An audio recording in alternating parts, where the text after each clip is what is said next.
বাস্তবায়ন আদেশটা তৎকালীন রাষ্ট্রপতি দিতে পারেন কিনা, that is what is the crux of the whole issue.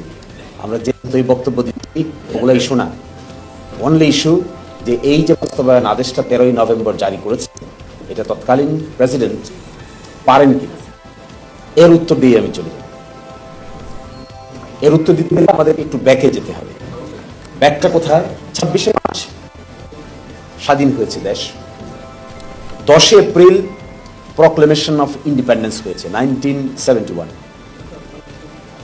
এবং সেখানে মুজিবনগর সরকার গঠিত হয়েছে। 17 এপ্রিল ওই সরকার শপথ গ্রহণ করে। 16 ডিসেম্বর 1971 সালে দেশ বিজয় দিবস হয়।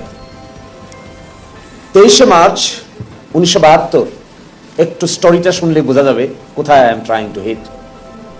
23শে March 1972 the constituent assembly of Bangladesh order, presidential order number 22 1972 জারি করা হয় নতুন সংবিধান করার লক্ষ্যে।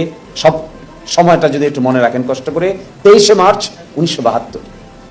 10 এপ্রিল 1972 কনস্টিটিউশন অ্যাসেম্বলির প্রথম অধিবেশন অনুষ্ঠিত হয়।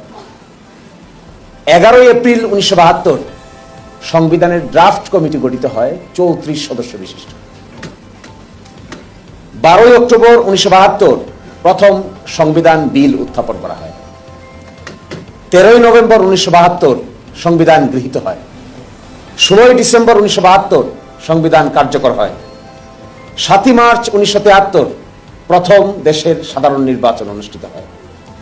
7 এপ্রিল 1973 বাংলাদেশের ইতিহাসে প্রথম জাতীয় সংসদের অধিবেশন অনুষ্ঠিত হয়। 7 মার্চ 73 নির্বাচন হয়, 7 এপ্রিল 73 অধিবেশন অনুষ্ঠিত হয়। তাহলে দেশে তো আইন হলো কি করে? এইটার উত্তর দিয়ে শেষ করে দিচ্ছি। ট্রানজিশনাল পিরিয়ড নামে আমাদের সংবিধানে আছে একটা 150 অনুচ্ছেদ, আর তার সঙ্গে আছে 4th schedule. Dhaka university order 1973 জারি করা হয় 12 ফেব্রুয়ারি 1973। 12 ফেব্রুয়ারি 1973 নির্বাচন হয় নাই, সংসদও ছিল না, ছিল 12 ফেব্রুয়ারি 1973।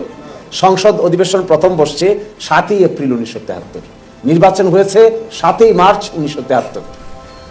যে Bangladesh atomic energy commission order 1973 জারি করা হয় 27 ফেব্রুয়ারি 1973, প্রেসিডেন্সিয়াল অর্ডার নম্বর 15। যে Bangladesh national liberation struggle order জারি করা হয় 28 ফেব্রুয়ারি 1973। যে Bangladesh red crescent society order জারি করা হয় 31 March 1973।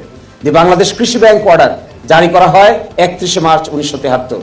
The members of parliaments allowances order জারি করা হয় 4 এপ্রিল 1973। 7 মার্চ নির্বাচন হয়েছে, 7 এপ্রিল পার্লামেন্ট বসেছে। আমি যে অর্ডারগুলোর কথা পড়ে শোনালাম এগুলো সব হয়েছে পার্লামেন্ট বসার আগে, নির্বাচনের আগে কিংবা পরে। প্রশ্ন হলো তৎকালীন প্রেসিডেন্টের ক্ষমতা পেলেন কোথায়? That is what is the crux of the whole issue. তৎকালীন প্রেসিডেন্ট কোন ক্ষমতা বলে এই কাজ করেছেন? আমাদের আমি কি সময় বেশি নিয়ে নিলাম নাকি? সরি। তো 4th শিডিউলে, ট্রানজিশনাল পিরিয়ডের 4th শিডিউলের প্যারাগ্রাফ বাংলায় পড়ে শোনাই, তাহলে সহজ হবে। আইনি আলোচনাটা কিন্তু আইনি, বিতর্কটা কিন্তু কমপ্লিটলি লিগ্যাল বিতর্ক। এবং সেখানে 4th শিডিউলে বলছেন 3-তে, তখন যদি পারা যায় তাহলে এখন পারা যাবে না কেন? এর উত্তর দিয়ে আমি শেষ করে দিচ্ছি। অল লিগ্যাল প্রসিডিংস বলছেন 4th শিডিউলে লিগ্যালাইজ করছেন।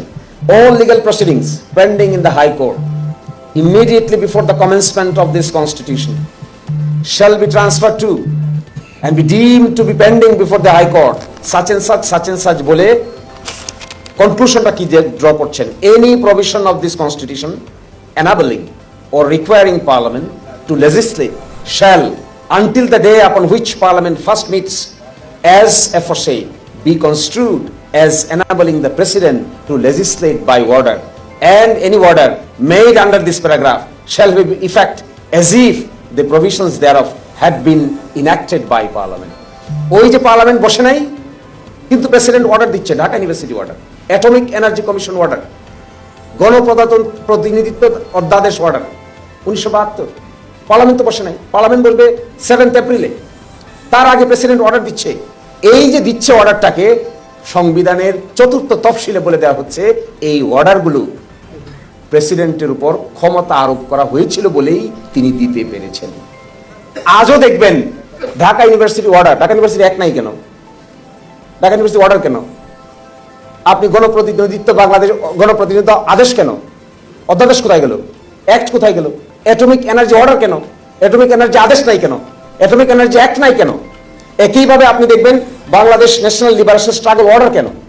কারণ ওই সময়কার যে সময়টাতে পার্লামেন্ট ছিল না, প্রেসিডেন্ট সাহেব ছিলেন, প্রেসিডেন্ট সাহেব এই অর্ডারগুলো জারি করেছেন, কারণ এটা ছিল ক্রান্তিকাল। 5 আগস্ট থেকে 12 ফেব্রুয়ারি পর্যন্ত বাংলাদেশের ইতিহাসে অনেক বড় ক্রান্তিকাল। এইটা একটা ট্রানজিশনাল পিরিয়ড। এই ট্রানজিশনাল পিরিয়ডে 72 সালে যদি আদেশ দেওয়া যায়, 73 সালে যদি আদেশ দেওয়া যায়, তাহলে কেন 2025 সালে ট্রানজিশনাল পিরিয়ডে আদেশ দেওয়া যাবে না? তার কারণ যদি সরকার দল দেখাতে পারেন, তাহলে আমরা আমাদের আর্গুমেন্ট উইথড্র করে নিই।